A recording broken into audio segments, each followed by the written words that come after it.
تاریخ ہو وہاں سے آپ پھر سے اصل حج کا احرام باندھ کر کے آپ جائیے مینا کے اندر۔ بہرکیف اس کا تذکرہ اللہ رب العالمین نے فرمایا۔ اس کے بعد اللہ رب العالمین نے فرمایا ایمان والو اسلام میں پورے کے پورے داخل ہو جاؤ۔ یہ کون سی بات ہے؟ ایمان ہے تو اسلام میں داخل ہونے کی کیا ضرورت ہے؟ اپنا باطن تم نے صحیح کر لیا ہے اللہ پر ایمان رکھ کر کے، اب اپنا ظاہر صحیح کرو۔ یہ اپنے اخلاق اچھے بناؤ، جی نفرتیں نہیں پالو اپنی زندگی میں، اپنی نیتوں کو کھوٹا مت بناؤ، اپنی نیتوں کی اصلاح کرو۔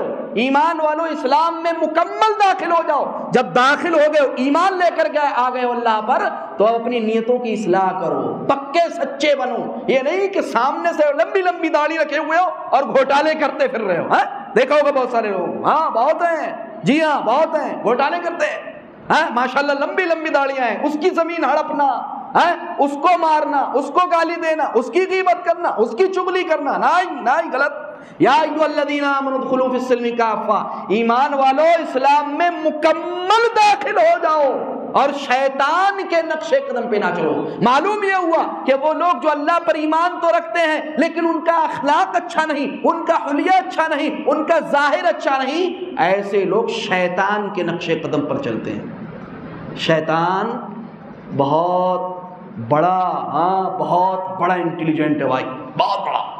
عالم کے پاس آئے گا تو بڑا عالم بن کے آئے گا اس کو گمراہ کرنے کے لیے، یاد رکھیں۔ اس سے زیادہ حربے استعمال کرنے والا کوئی نہیں ہے۔ عالم کے پاس جائے گا تو بہت متقی بن کے جائے گا، اس سے بڑا متقی ہوگا ہی نہیں اور اس سے بڑا جانکار نہیں ہوگا۔ اور جاہل کے پاس جائے گا تو اسی بھیس میں جائے گا، عبادت گزار کے پاس جائے گا اسی بھیس میں جائے گا، تجارت کرنے والے کے پاس جائے گا اسی بھیس میں جائے گا۔ یہ اسی لیے اللہ نے کہا شیطان کے خطبات کی پیروی مت کرو، یعنی اس کے نقش قدم پر نہ چلو۔ اب اس کے بعد سے اللہ رب العالمین نے ہماری ازدواجی زندگی کے بارے میں یہاں سے گفتگو شروع کی ہے اور ایک لمبی گفتگو کی ہے، میں مختصراً اس کی طرف اشارہ کرتے چلتا ہوں۔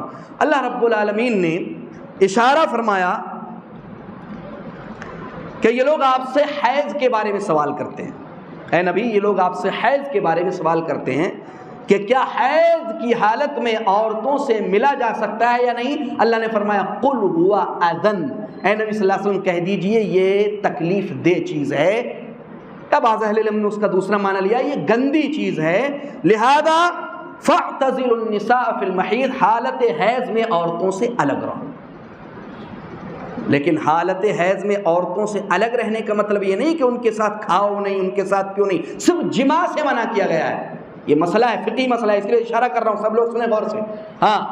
صرف جماع سے منع کیا گیا، ہم بستری سے منع کیا گیا، تعلقات بنانے سے منع کیا گیا حالت حیض میں، یعنی MC کی حالت میں صرف تعلقات بنانے سے منع کیا گیا، باقی ساری چیزیں جائز ہیں۔ اس لیے اللہ کے نبی صلی اللہ علیہ وسلم کے پاس یہودیوں نے معلوم ہے کیا کہ مذاق اڑایا، کیسا نبی ہے یہ، حالت حیض میں بھی عورتوں کے ساتھ کھانے پینے کی اجازت دیتا ہے۔ تو اللہ کے نبی صلی اللہ علیہ وسلم نے فرمایا اصنعوا کل شیء الا النکاح، سب کچھ کرو سوائے جماع کے، سوائے ہم بستری نہیں کرنا ہے، تعلقات نہیں بنانا ہے حالت حیض میں، باقی ان کے ساتھ کھاؤ بیٹھو لیٹو جو بھی ہے، جتنے بھی معاملات ہیں وہ سب کرو۔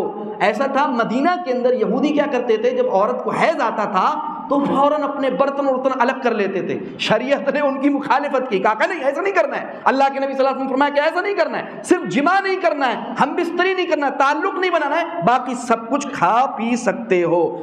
کب؟ اب ان کے پاس جاؤ، اللہ نے فرمایا حتی یطہرن، یہاں تک کہ وہ حیض سے پاک ہو جائیں۔ ابھی حیض سے پاک ہوئی ہیں، غسل نہیں کیا ہے، یہ مسئلہ ہے، ابھی حیض سے پاک ہوئی ہیں، غسل نہیں کیا ہے، نہیں ابھی بھی تعلق نہیں کرنا ہے۔ کب تعلقات بنانا ہے؟ فَإِذَا تَطَهَّرْنَا، جب وہ غسل کر لیں، پاک ہو جائیں اچھے سے، حیض ختم ہو گیا، حیض کے ختم ہونے کے بعد غسل کریں، پھر اس کے بعد اللہ نے فرمایا فَأْتُوهُنَّ مِنْ حَيْثُ أَمَرَكُمُ اللَّهُ، تو ان کے پاس جہاں سے چاہو تم آؤ۔ کیا زبردست! کچھ لوگ کہتے ہیں شریعت میں رومانس نہیں ہے، کس نے کہا رومانس نہیں؟ کس نے کہا میاں بیوی کے درمیان رومانس نہیں؟ حلال طریقے سے رومانس ہے۔ کچھ لوگ یہ بدبخت، یہ خبیث یہودی، میں کھل کے بولتا ہوں، یہ خبیث یہ بدبخت یہودی جانتے کیا چاہتے ہیں؟ یہ نچ گئیے، ان کا مقصد یہ کہ عورت کو سڑک پہ لایا جائے، یہ رومانس، یہ اس کو مانتے نہیں۔ ہم کہتے ہیں ہمارے یہاں رومانس اپنی حلال بیوی سے ہے، حرام سے نہیں۔ یہ لوگ حرام طریقے سے عورت کا استعمال کرنا چاہتے ہیں۔ عورت کے لیے آزادی ہے الحمدللہ، کس نے کہا آزادی نہیں؟ بالکل آزادی، کس کے ساتھ؟ اس کے شوہر کے ساتھ۔ رومانس ہے ماشاءاللہ، خود اللہ نے قرآن میں کہا ہے نساؤکم حرث لکم، کیا زبردست سبحان اللہ قرآن کے الفاظ ہیں۔ اللہ نے فرمایا تمہاری بیویاں تمہارے لیے کھیتیاں ہیں۔ کیا ہیں؟ کھیتیاں ہیں۔ فَأْتُوا حَرْثَكُمْ أَنَّا شِئْتُمْ، تو اپنی کھیتیوں میں جہاں سے چاہو آؤ، یعنی مقام پیدائش جو اصل جگہ اللہ نے جو ذکر کی ہے اسی سے آنا ہے، پیچھے سے نہیں آنا ہے، حالت حیض میں نہیں آنا ہے، حالت نفاس میں نہیں آنا ہے۔ لیکن مکمل طور پہ الحمدللہ اللہ نے رومانس کی اجازت دی ہے، بلکہ اللہ نے جانتے ہو کیا کہا ہے؟ میری مائیں ہوں وہ بھی سنیں اور آپ لوگ بھی سنیں۔ اللہ کہتا ہے ہن لباس لکم، یہ عورتیں تمہارے لیے لباس ہیں، یہ عورتیں تمہارے لیے لباس ہیں، وَأَنْتُمْ لِبَاسٌ لَهُنَّ، اور تم ان کے لیے لباس ہو۔ جی ہاں، جب تک یہ لباس جو ہے عیب کو چھپاتا ہے، یہ کپڑا جو میں پہنا ہوں، یہ کپڑے جو آپ پہنے یہ آپ کے اندر کے عیب کو چھپاتے ہیں، لہذا عورتوں کو چاہیے کہ وہ اپنے شوہروں کے جو راز ہیں ان کو چھپائے رکھیں، اور مردوں کو چاہیے کہ اپنی بیویوں کے جو اندرونی راز ہیں ان کو چھپائے رکھیں، تب جا کر کے مکمل لباس ہوگا۔ جی ہاں، یہ لباس اصل ہے، دونوں لباس بننا ہے، ایک دوسرے کو اچھے سے ڈھانپیں۔ شوہر کا کام ہے عورت کی حفاظت کرنا، عورت کا کام ہے شوہر کی عزت کی حفاظت کرنا، اس کے بچوں کی حفاظت کرنا، جیسا کہ اللہ رب العالمین نے اس کی طرف اشارہ کیا۔ اس کے بعد اللہ رب العالمین نے ایک مسئلے کی طرف اشارہ کیا، اللہ نے فرمایا الطلاق مرتان، طلاق 2 مرتبہ ہے، یعنی طلاق رجعی 2 مرتبہ میں۔ اگر آپ نے مثال کے طور پہ طلاق دی، طلاق کب دینا ہے؟ سنی طریقہ کیا ہے؟ سنی طریقہ طلاق کا یہ ہے کہ آدمی طلاق کب دی جاتی ہے؟ اس سے پہلے میں ذکر کر دوں، طلاق بہت اچھی چیز نہیں ہے، یاد رکھیں، طلاق کی اجازت اللہ نے دی ہے، حلال قرار دیا ہے اس کو۔ طلاق یہ آخری علاج ہے اس عورت کا جو انتہائی نافرمان ہو، انتہائی نافرمان ہو۔ اب آپ سمجھ رہے ہو کہ میاں بیوی میں نباہ نہیں ہو پا رہا ہے، تعلقات اچھے سے نہیں بن پا رہے ہیں، انتہائی بگڑ چکے ہیں تعلقات، تو اللہ نے آخری حربہ، آخری مرحلہ جو ہے عورت مرد کو دیا ہے کہ وہ طلاق دے عورت کو آخری، اور عورت کو کیا دیا ہے کہ وہ خلا لے اگر اس کی عورت سے نہیں بن پا رہی۔ دونوں کو دیا اللہ نے، عورت کی جانب سے خلا، مرد کی جانب سے طلاق۔ طلاق جو ہے طہر میں، پاکی کی حالت میں دی جائے گی۔ یاد رکھیں، بہت سارے لوگ حالت حیض میں طلاق دیتے، جائز نہیں، حرام ہے۔ حالت حیض میں طلاق دینا، حالت نفاس میں طلاق دینا حرام ہے، یا اسی طرح ایسی پاکی کی حالت میں طلاق دینا جس میں آپ نے اپنی بیوی سے ہم بستری کر لیے، اس میں بھی طلاق دینا حرام ہے، جائز نہیں۔ تمام علماء کا اس بات پر اتفاق ہے۔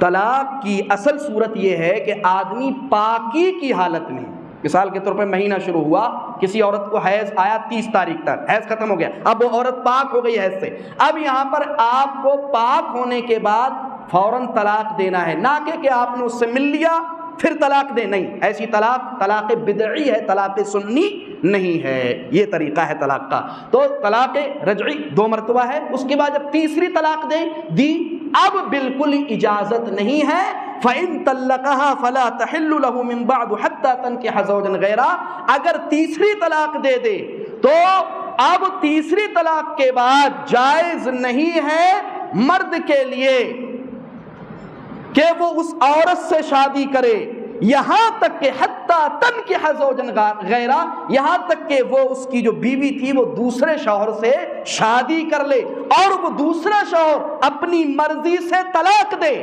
تب جا کر کے پہلے شوہر کے لیے جائز ہے کہ وہ رجوع کرنا چاہتا ہے تو نکاح جدید کے ساتھ، نئے نکاح کے ساتھ رجوع کرے گا۔ یہ طریقہ ہے۔ ہمارے یہاں کچھ لوگوں نے دوسرے طریقے بنائے ہوئے ہیں جس کو حلالہ کے نام پر لوگوں کو گمراہ کیا جاتا ہے۔ جی ہاں، وہ طریقہ قرآن نے سکھایا ہے، اس کی طرف خاص طور پہ اشارہ کیا گیا۔ اس کے بعد آخر میں اللہ رب العالمین نے حضرت داؤد علیہ السلام کا تذکرہ فرمایا کہ اللہ رب العالمین کے بندوں میں سے ایک نبی اللہ کے پیارے حضرت داؤد علیہ السلام تھے۔ حضرت داؤد علیہ السلام طالوت کے ساتھ ملے۔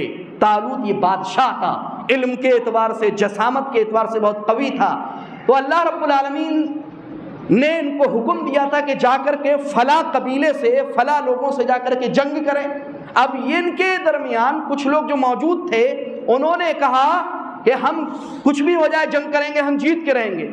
طالوت نے کہا کہ دیکھو اللہ تمہیں آزمانے والا ہے۔ کہا کس چیز سے آزمانے والا ہے؟ کہا دیکھو راستے میں فلاں نہر پڑے گی، ندی پڑے گی، تو جو بھی اس سے پانی پیے گا وہ بیکار ہو جائے گا، اس کے اندر طاقت ختم ہو جائے گی۔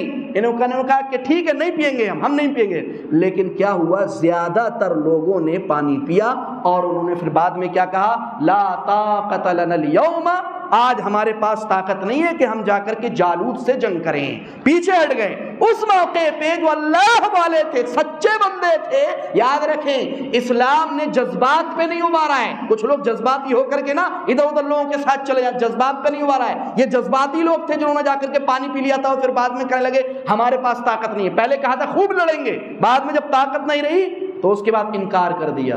تو اللہ نے کہا کم من فیۃ قلیلۃ غلبت، بہت چھوٹی جماعتیں ہوتی ہیں جو بڑی بڑی جماعتوں پر غلبہ حاصل کر لیتی ہیں۔ اور سب سے بڑی مثال جنگ بدر، کتنے تھے؟ 313 تھے کہ نہیں تھے؟ اور ادھر کفار کی کتنی تعداد تھی؟ ہزاروں تھی۔ اللہ کے نبی صلی اللہ علیہ وسلم کو اللہ نے فتح سے نوازا۔ تو کبھی کبھی تو اس لیے ہم لوگوں سے کہا جاتا نا کہ تم لوگوں کی تعداد بہت تھوڑی ہے، ڈرنے کا نہیں، گھبرانے کا نہیں۔ یہ جو تھوڑے لوگ ہیں نا یہی اللہ کے شکر گزار بندے ہیں۔ قلیل من عبادی الشکور، ہاں میرے جو بندے ہیں تھوڑے یہی شکر گزار ہیں۔ قلیلا ما تشکرون، بہت تھوڑے ہیں جو شکر ادا کرتے ہیں۔ تو اس طرف اشارہ کیا۔ ان لوگوں نے اللہ رب العالمین سے کہا اللہ ہم پر صبر کو ڈیل دے، ہمارے قدموں کو جما دے۔ اللہ نے ان کے قدموں کو جمایا اور الحمدللہ اللہ نے جالوت کو شکست دی، جو ظالم و جابر بادشاہ تھا، اور طالوت کو فتح دی، اور اللہ نے طالوت کی حکومت کو، بادشاہت کو اور حکمت نبوت کو حضرت داؤد علیہ السلام کو عطا کیا۔ اللہ نے کہا تلک آیات اللہ نتلوها علیک بالحق، یہ اللہ کی نشانیاں ہیں جن کی ہم آپ پر اے نبی صلی اللہ علیہ وسلم تلاوت کرتے ہیں۔ وَإِنَّكَ لَمِنَ الْمُرْسَلِينَ، اور آپ اللہ کے رسولوں میں سے ہیں۔ اللہ رب العالمین سے دعا ہے الہ العالمین جو کچھ ہم نے سنا آج کے درس میں، اللہ رب العزت اس کو سمجھنے اور ساتھ ہی اس پر عمل کرنے کی توفیق عطا فرمائے، آمین۔ وآخر دعوانا الحمدللہ رب العالمین۔